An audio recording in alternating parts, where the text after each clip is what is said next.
Hi guys, and welcome back to Chengi's World. Guys, I'm so happy to have you back. Thank you so much for being a part of my world. Thank you for liking, commenting, sharing, and just making my world so much more beautiful. You're all like flowers in my beautiful garden. I love you so much, and I am so grateful for all your interaction. I love you. I love you. I love you. I love you. What can I say? um so guys, I have been asking you guys, and this is going to be my third appeal, because I really just want to share some emails. If you guys need any advice on anything relationship wise, whether it's with a girlfriend, with a guy, a marriage scenario that you have, any sort of thing pertaining to relationships, I am your girl. Okay, so make sure you write to me at Chengi's World. It's chengisworld@gmail.com, or you can hook up with me on my Facebook page, Chengi's World, Instagram, Chengi's World, or Twitter, Chengi Pot. But I look forward to hearing from you guys and allowing me to share your story with the rest of the community. I really want to be able to create this, because I really think that it really helps when, you know, I get messages from you guys, and you guys don't know how many of you guys are going through the same thing. And sometimes one of the worst things in life is to feel like you're going through this alone, or that this scenario is unique to you and that you will never come out on the other side. And the whole point of Strawberry Letters and you guys sharing with me and allowing me to share with the community makes other people realize that they're not alone, that a lot of what we're facing is indeed common to man, as my favorite book always says. So what I wanted to share with you guys today is something to do with relationships, but to do more with something that is quite personal to me. And I've been really meaning to do this video for quite a while. One of the things that I struggled with a lot throughout my life was the fact that I look a certain kind of way.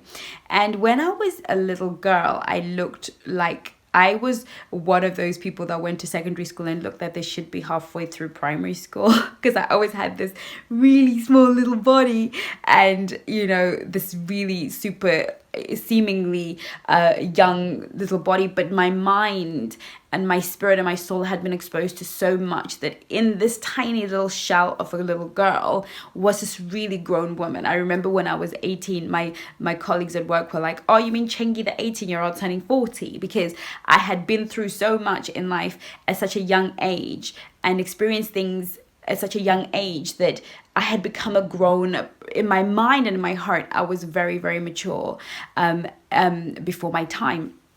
So, but what I always constantly faced from the time I was in primary school was this thing where people would look at me and just underestimate me, or just not think that there's anything that I've got to offer.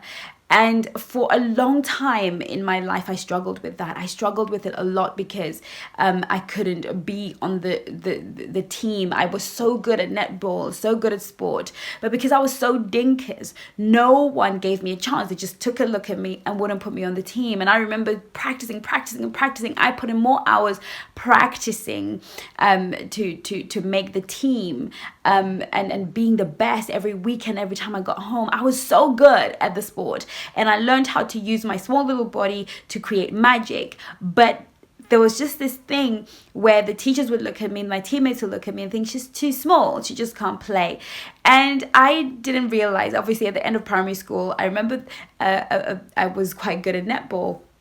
And I remember when I got to, I think, just nearer to the end of primary school, I was still dinkers. And my teacher, I think I was one of the reserves. I was always a reserve. Never got to play in the full team. Anyway, I got thrown into the game, and boy, oh boy, all the training I did, I was like all over the show.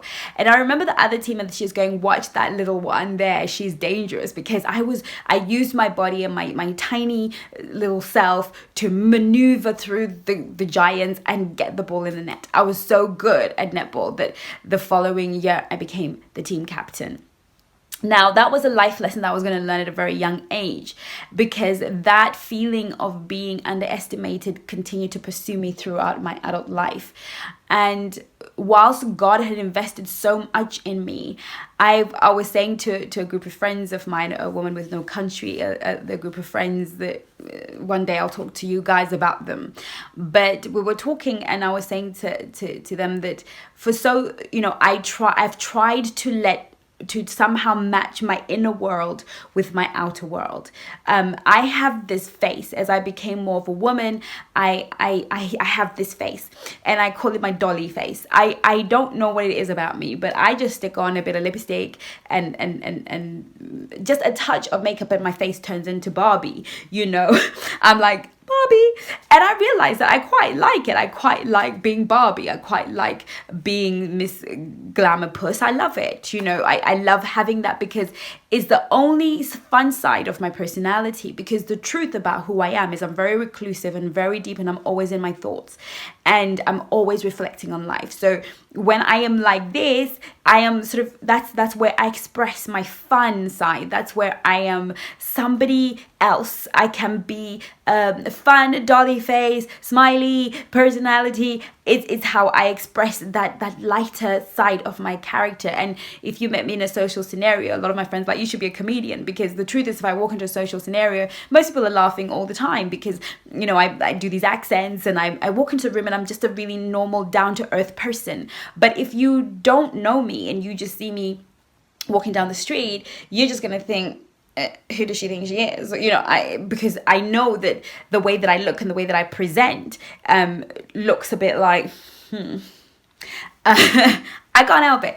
I did try to help it once. I remember sort of taking the weave and to get all off, and went natural hair, went for a fro, no makeup. And I realized that I was just trying to impress people I didn't really care about, because the people who truly knew me and cared about me, and who cared about who I truly was, they didn't care. They didn't see why I'd stop all this. They were like, why are you looking like that?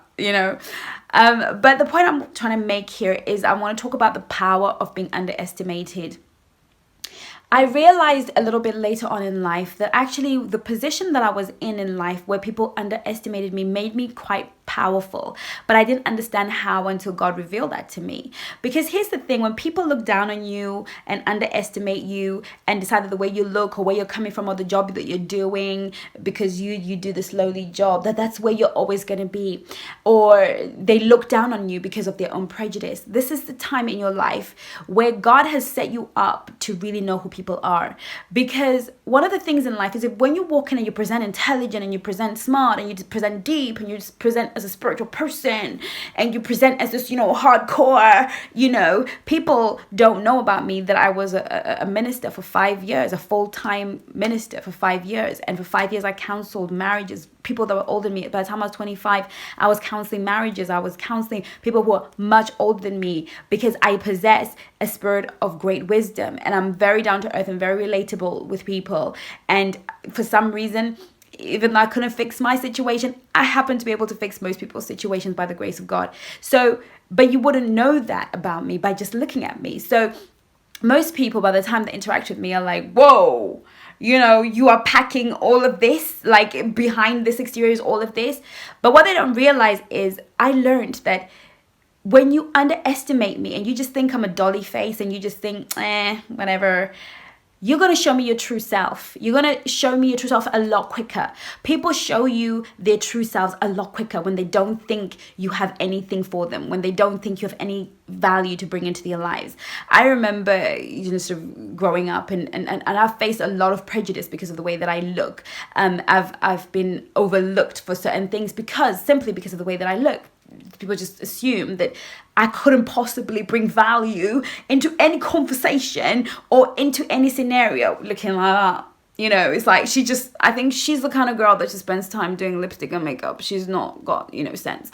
And so what happens is, when that one person or those few people present themselves to me and show me respect and honor just because I am a human being, or they somehow find insight into me, those are the people that God is showing me that when I get to where He's going to take me, when I eventually become the team captain, and I get to choose who's playing on that day, and I get to make the decisions about who's a reserve and who's not, I know who people are.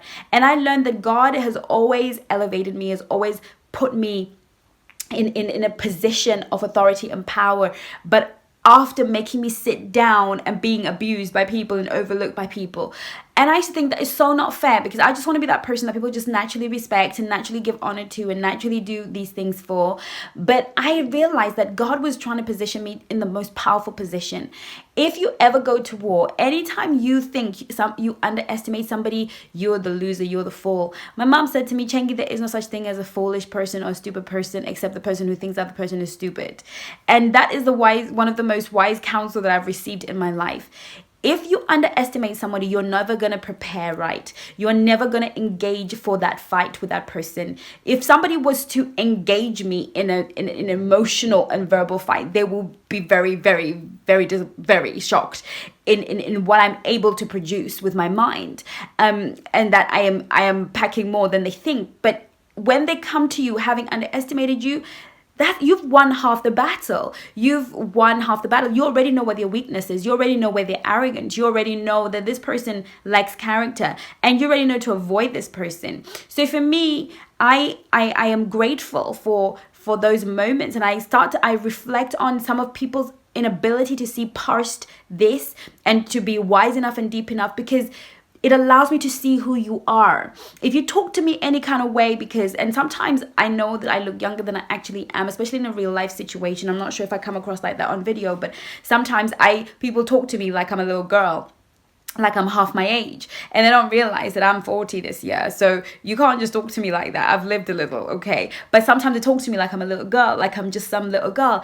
And I used to really resent that, but I realized actually when you think I'm nothing, when you think that I am nothing, then you're going to show me your true self, because you don't really care what I think about you, because I'm not the sort of people you want to impress. Because what people do is they go to people that they want to impress, that they think want to be, and they show and they put their best foot forward. And then that person gets deceived because they think they know who this person really truly is. But the people that person does not think is anyone, those are the people that person is showing their true self to. It's your maid, it's your driver, it's the person that cleans the toilets at work. The way you treat them, thinking that they will always be that's who they are. You don't even know if they're studying to be if they're studying a law degree, and one day they're going to be the judge on the seat when your child is being taken to prison. You don't know who and where people are going. And I've done a video on this of, how do you know who people are? You can go and watch that video. But I have learned that there is power in being underestimated. Allow people to underestimate you. If you are overlooked, if people judge you by the way that you look, whether it's because you got a dolly face, or because you're overweight, or because you are old, or because you are young, or whatever prejudice people have against you, let them have them. Don't fight that. Don't go into a room, because when you start to fight it and try and prove yourself, you start to take the energy that you should be using on manifesting your destiny and being the great version of yourself. You start to take that to impress them, and then you're not authentic anymore. Let those people show you who they are. Let people show you who they are, because I can guarantee you that everyone that is overlooked, is a spiritual principle that says that person that is consistently and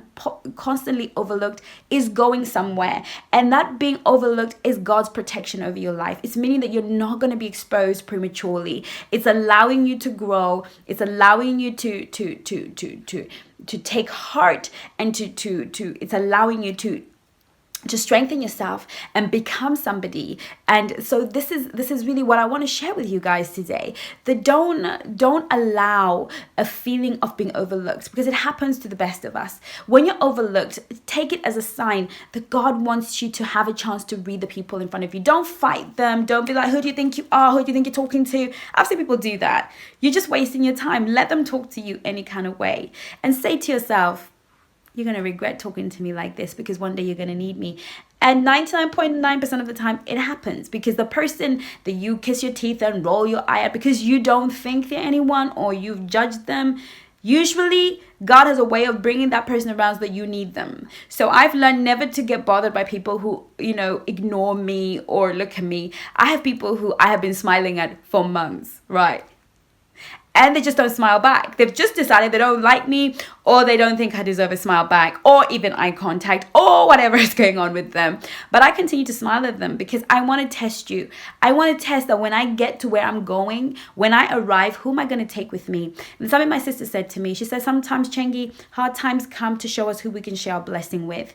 Let the way people treat you and let the way things are manifesting show you. Let the ones who look down on you show you who they are. Because if everyone's looking down on you, the one person that comes up and says there's something special about you and sees something special about you, someone who just likes you and treats you kindly, that's the person that you want on your right, and the other person is the person you want on your left, because you know they got your back. Because when you were nothing, had nothing, and didn't show up the way that people think you should show up, and they still respected you and they still honored you, then you know they're the people to take with you. I know where I'm going. I know what God has said to me about my destiny, where I'm going, and I know that I am huge in terms of even what I'm doing here on this channel. I know where my channel is going. I know what I'm creating, and because I know the community that I'm gathering, even from the few of us that are gathered right here. And I know who I am going to take with me to the top. I know who I am going to endorse. I know who I am going to lend my name to, because they were here, right here, believing in me when I was starting off. I know who I will help in the future, because they showed me when I was nothing and starting off that I was, and that's just not to do with the YouTube channel. It's about every other area of my life. I know who to trust, because when I was nothing and no one and had nothing, they treated me a certain kind of way. And so life is about that. Life is about gathering the people that you trust and being with them and taking them with you to where you're going when your time comes. And you're never going to know that unless you allow people to step over you, unless you allow people to think and belittle you and talk down to you, unless you allow that and don't fight it and don't get into who do you think you are? Do you know who I am? Do you know that I've done this? Let people be surprised. Let your fruit speak for you. Let your fruit speak for you. Let the results speak for you, because they will turn around. They will turn around one day and wish they'd been kind to you. So embrace the gift of being overlooked. Embrace the gift of people looking down on you. It's only for a season, and your time shall surely come. So thank you so much for watching. And I really hope this message was for somebody, because it certainly is something that has been on my heart to share with you guys. And I'm so glad I've had an opportunity to do so. So love you lots. Take care of yourself. Make sure you subscribe, like, and comment. And I'll see you in my next video. Bye-bye now.